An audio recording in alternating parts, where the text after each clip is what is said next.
In this section of On Point, I have Seilen Haokip, spokesperson and senior leader of the KUKI National Organization, KNO, and UPF are umbrella organization of 25 insurgent groups that signed the SoO Pact in 2008. They have 7 camps each, and their approved list of cadres stands roughly around 2,200. They mostly have automatic weapons. Earlier this year, Manipur Assembly had passed a resolution abrogating the suspension of the Operations Pact with these 2 organizations. Let me straight away begin this interview by asking you, you met A.K. Mishra in Delhi last week. He's the interlocutor. How did the talks go? Thank you. Good afternoon, Mr. Kartikeya. Just before we go on, I'd just like to make one technical matter correct. We are not insurgents. We are a group of people trying to defend ourselves from any kind of eventuality that threatens our lives, as is well known all around. So we'd rather call ourselves people out of necessity, fighting for our constitutional rights, but the weapons are there, not aimed at the security forces. It is to defend ourselves only against any kind of aggression that is, a reality. So sorry to just introduce you with that. And back to your question, yes. Last week, from the 19th, 20th, and 21st, there was a meeting held in Delhi, chaired by Mr. A.K. Mishra, the advisor Northeast. And it was to do with extension of suspension of operations, which has been ongoing, a tripartite agreement, which is legal, binding to the center, the state, and the SoO groups. Now, from 2008, extensions have been held periodically, sometimes for a year, sometimes for 6 months. And the last extension was due on the 29th of February this year, 2024. However, as you just mentioned, the state government of Manipur had unilaterally abrogated SoO on grounds that the SoO groups had violated ground rules. And ground rules pertain to behavior on ground. There's nothing politically attached to the aspects of suspension of operations.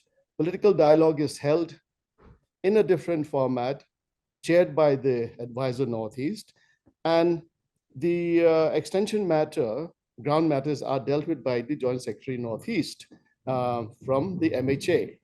Now, since the state had declined to come for reasons that they have already expressed, the center had asked us to please wait until they prevail on the state government, because basically the philosophical, ideological basis, if you like, of SoO is to create an atmosphere conducive for people to talk in a decent manner.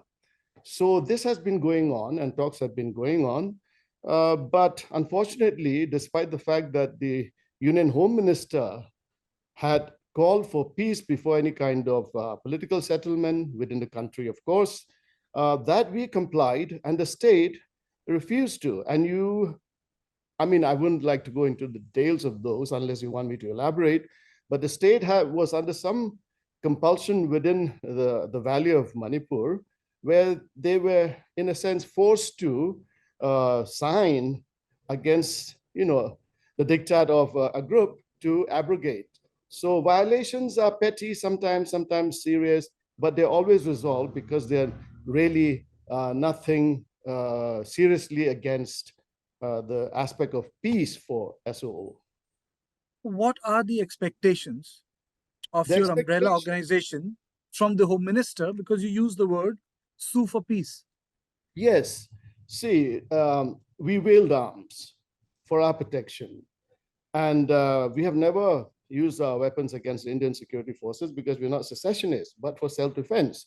Unfortunately, from the 3rd of May last year, we were aggressed upon, firstly, in Imphal, where we were most vulnerable amidst the population of 60% of the state, out of which I think 80% must be the valley people.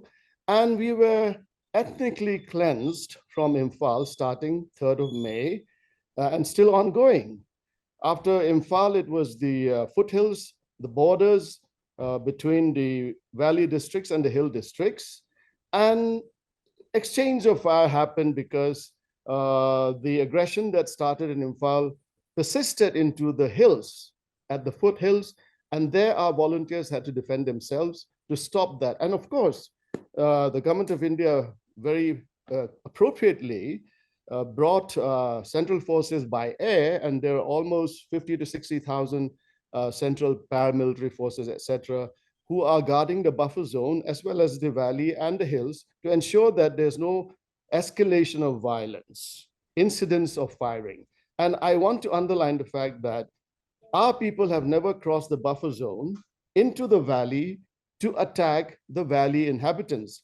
On the other hand, the valley has since 3rd of May, using state forces, attacked us and tried to penetrate the buffer zone. And on many occasions they succeeded, and hundreds of our villages, little hamlets, vulnerable, were burnt down, and many of our people also shot. So that's the picture, to be very clear for all concerned. Mr. Haokip, let me bring you back to the conversation that is taking place between your group and the Ministry of Home Affairs. Yes. Has the violation of the ground rules committed by KUKI groups been conveyed to you? 1, 2, 3, 4? See, at every SoO extension meeting, violations are brought forth. Until date, since 2008, to be fair, we listened to the lists of allegations from the side of the government, and from our side, there were none, literally nil. Until now, of course, 3rd of May, the state machinery was used against us, and at this meeting now, our allegations would also come up, for which there is documented video clips, etc., of the state persecuting us. So now, the talks for the discussions for SoO extension started, as I said, 19, 20, and 21st of this month, but we have not proceeded because so far the government of India has, through its advisor, Northeast, presented the format for the discussion or the proposals for how to deal with issues of ground rules violations, relocation of campsites, etc. And we have said we also need to submit our proposals, for which we need to go back to our respective homes, deal with our constituents, and then come back. So we expect the meetings would continue in the near future with our proposals as well, and negotiations would on issues of SoO ground rules resume. Are you open to the idea of relocation of the camps in the interior?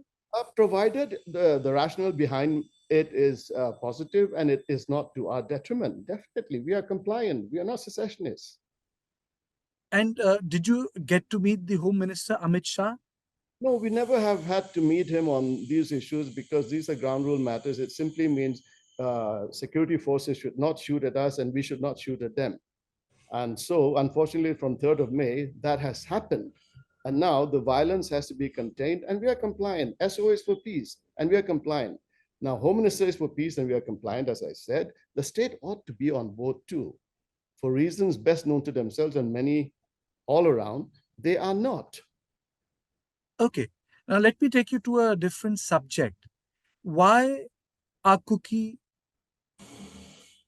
civil society organizations, and other KUKI groups pushing for separate administration when it stokes great anxiety in the other ethnicities of Manipur? Because it's like you're breaking a state. Thank you. That's a very, very relevant point. And we need to turn the table around again on that issue. Now, pre-3rd May, all these years since 2008, when we signed a suspension of operations, and our political demand was for autonomous territorial council within the state of Manipur, purely constitutional. We were denied that for a long time, but we were nearing the end with the, the state coming forward a bit and the center also making, good progress with us. But on the 3rd of May, all hell broke loose on the pretext that violence started in Churachandpur, which is not true. There was a peaceful rally in Churachandpur. Preceding that, a few days earlier, in protest against the government's arbitrary diktat on forest issues, with them again, abrogating something that was already signed in 1966 or so, and declaring those areas no longer for us to be able to live, because the authority in 1960s who prevailed, the government authority, he was incompetent, etc. That's the kind of situation we are in. Very sort of arbitrary and irrational. So in protest, people burned the forest office in Churchandpur. It was not a protest against the Meitei or any ethnicity. It was against the government. Hundreds of such cases have happened in Imphal. They're not directed against any particular community. It is against the government. And there were no casualties. So 3rd of May, there was a protest against the demand for ST. They have the right to demand. We have the right to also protest peacefully, democratically. And that was going on in all the hills of Manipur. Now, while the peaceful rally was going on in Lamka, a few miles down, nearing Why do you Imphal, call it Lamka? A lot of people say that, names are being changed. of course, why not? That is our own parlance. We have the right to call anything we want in our area. Now, officially, it may not be. Now, you're insinuating that it should be Churchandpur because that's a legal official term. That we acknowledge. But before Churchandpur came to being in 1921, I think, after the Anglo-Kuki War, the British official, the SDO, invited the Meitei king of Imphal, who has no jurisdiction in the hills at all, except under the aegis of the British administration, and he, the SDO, to rule us through that mechanism administratively, with the Romans it to the British in England as well. I think that's it is not. I don't want to cut you short. I know. What happens is you're aware of that history, and it becomes contested. I really want to focus on the real hard issues which are about to bring peace in Manipur. Okay, then we need to deal with the facts, the truths. Okay, and I will respond. Absolutely, I will. This interview is a conversation. I'm not here to have a conversation on behalf of different communities. It's a conversation and a perspective. You're not drilling me. I'm aware of that. I'm just, because time constraints. I just want to get you back to this, because there are a lot of issues which people would like to know. For example, why didn't Kuki community didn't field a candidate from Outer Manipur? Well, we were in a situation where there are 3 ethnic communities in Manipur. There are Nagas, there are Kukis, there are Meiteis. Now, with the kind of developments, formulations that were coming up in terms of alliances, see, this is a very pertinent point, and I hate to stretch it out, but it's important also, but you can cut me short anytime. See, the Outer Manipur constituency has about 8 assembly constituencies that are from the valley. They have a say in who wins and who loses. And the Meiteis, pardon me for using an ethnic name, were lining up with the Nagas against the Kukis. I'm not saying Nagas are against us, but the Meiteis, because of the war with us, wanted to support the Naga and, ensure that we don't get elected. So in that circumstance, we are not stupid. We may not be very clever, but we are not stupid. We decided it's best not to participate, and it's in sync with our political objective of separate administration. Okay. It served both ends.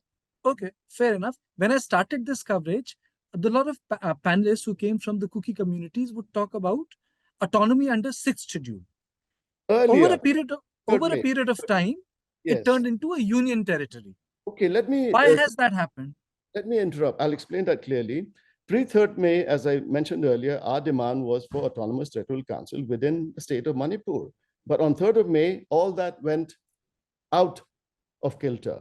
So we were not only ethnically cleansed from the valley, we were continually being persecuted with state machinery. So how can we go back to our pre-3rd demand for anything within the state of Manipur? Therefore, our MLAs submitted a memorandum to the Union Home Minister saying, now we have no option. We are compelled to demand for separate administration within the Constitution of India. Thereabout, from 3rd of May, post 3rd of May, the change from district autonomy, sort of self-governance within Manipur, we asked for a constitutional provision under SA which crystallized into union territory with legislature, just like Pondicherry or Delhi or any other UT, small population, direct rule from the center, because we want to be secure. Right now, it is the state of Manipur against the kukis. And we are helpless. We need constitutional support. We need the direct rule from the center for our survival. That is the bottom line. We have no enmity personal against any community. Okay, there are two dominant issues. One is of poppy cultivation and another is of illegal immigration. I'll tell you about that. Let me complete my question. I'll not interrupt you. Sorry, I hope I'm not in a hurry. Would you have to see it in a context that don't you think that illegal immigration is causing anxiety in the larger Manipur, that the demography is changing? Shall I answer that first?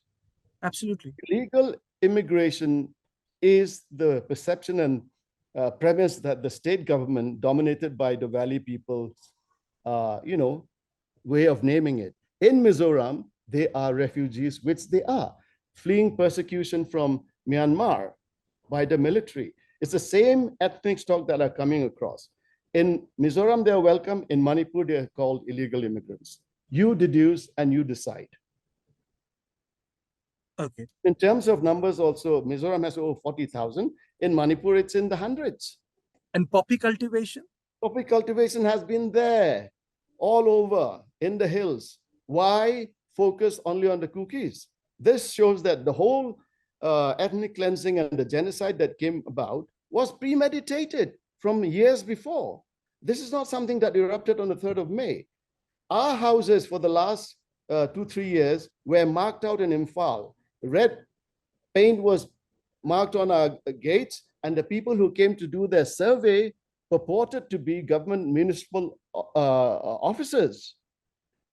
And on the 3rd of May, it all went, and there are Nagas who are tribals as us who protested against the ST. But how were they able to so clinically single out the kukis? Could it have happened just like on the 3rd of May? Because of some, misrepresented violence that took place in Lamka? There's a medical college there. A girl had been apparently killed, raped, and wrapped in a plastic. And this was set viral in Imphal, which started the burning and killing.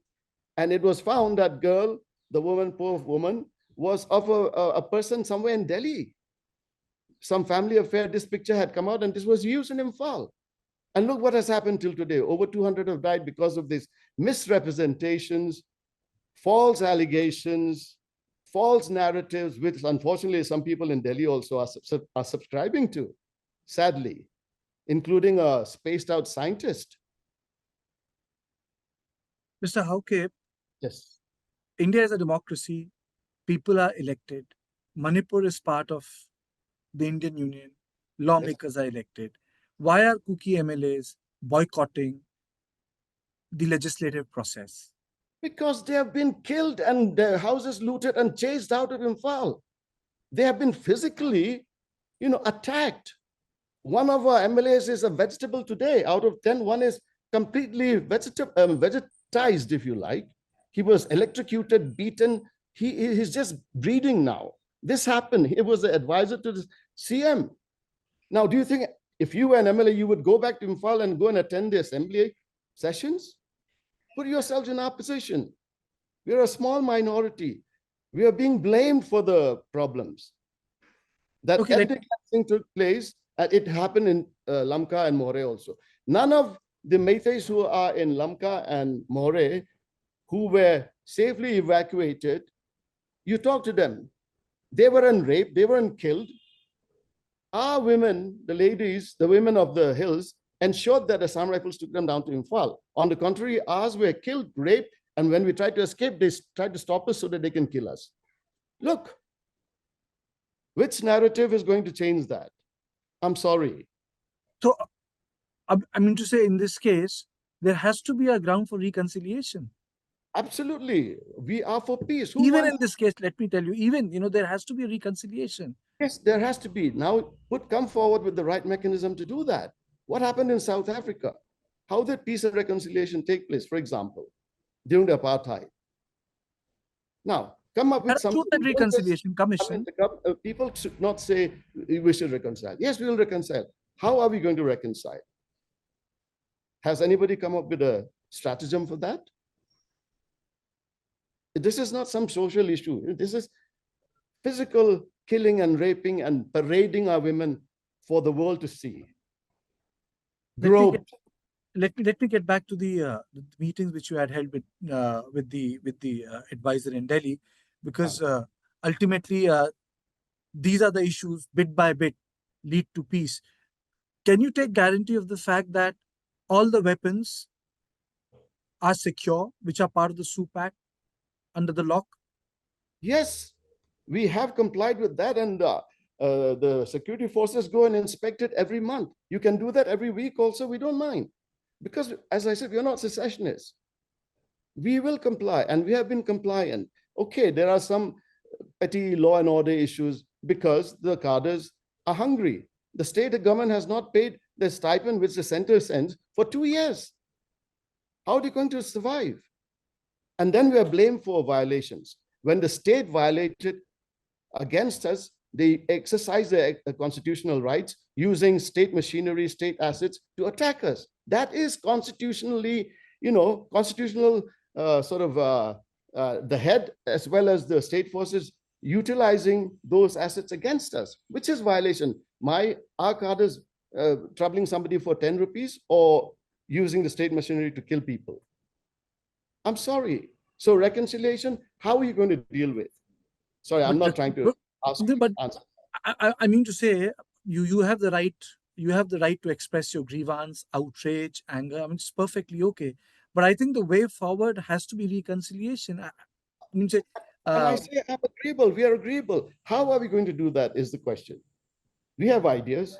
If government has ideas, we are willing to talk. We are already talking. This can be a feature of the talks. This time, the government has a proposal a little different from that format. So it's not imposing on us. They're saying, this is how we want to do it. So how would you describe the proposal? Oh, just that they, rather than bring it on the day of the extension meeting, we'll do it separately with certain groups upon whom there are allegations. We are saying, we are happy to, we'll comply with the dealing of the violations, but let it be in the standard format because we like to maintain normalcy in every respect. So that is our proposal, not counter proposal. Counter is sort of negative, but you mean the same, I mean the same. So our proposal in that respect is, let us do it in the way it has always been done. And now the second is relocation of camps. And government has proposed their spots with geopolitical mapping and all that, Google mapping. So we couldn't do that at the office. At the meeting. So we said we will go and consult our constituents, and we are doing that. And now we have our proposals. So when government is ready to resume talks, we'll sit down again and hear, this is our proposals. We'll talk about it, and it'll be fine. And lastly, how are the conditions of the internally displaced people in the hill areas? Terrible, terrible. Those valley people displaced from Moray and Imphal, they're in the valley, and they are being catered for by the state. Ours are not being catered for by the state. Some NGOs, some philanthropists, churches are coming and helping out. Not only that, funds meant for the hills in our areas are not reaching us. Essential supplies that comes from the highway, we were asked to open the blockade, which we are protesting against, and on humanitarian grounds. We complied. It has to reach Imphal and then go to the rest of the hills. In Imphal, it is blocked. Where is justice? Where is fairness? How are you going to have reconciliation? Please tell me. A lot of Methi organizations say that the Kuki organizations block a lot of roads and the food and other supplies don't reach the valley. I'll send you a journalist to verify. The main area is the highway in Kanghopi, and it's going on even today against the sort of, displeasure of our own people. They're saying, why are you letting them go when they're blocking it in Imphal? Even medicine, not only funds from the central government designated for us, those are also not reaching us. Even cadre stipend have not been paid, 6,000 a head for 2 years. So where is equitability? Okay. Before we close this conversation, when are you expected to meet the ministry officials? And in your own timeline, when do you think that there will be some sort of a meeting round between your organization and the ministry? And do you think that the SoO Pact will be extended? Yes, I mean, for all practical purposes and other governmental norms also, because government Home Minister wants peace, SOO is for peace. Since 2008, peace in the hills as a dividend of SOO is openly there. It's only the state who is against it for reasons everybody knows actually. They don't want SoO Pact to be extended so that there'll be no political dialogue and there'll be no settlement. They accuse us of breaking Manipur. Who has broken Manipur? Please, I ask you the question. Is it us or what happened in the valley from the 3rd of May and preceding that? And lastly, Mr. Haokip, do you think that there is a possibility that this logjam may continue on the SoO Pact? It ought not to. As far as the center is concerned, they have asked us one or two things. We are bringing our proposals. We'll sit down, and there's nothing contrary really in our proposals. We are looking at, our interest, and we respect the government's points of view, and we'll be reasonable as we have always been.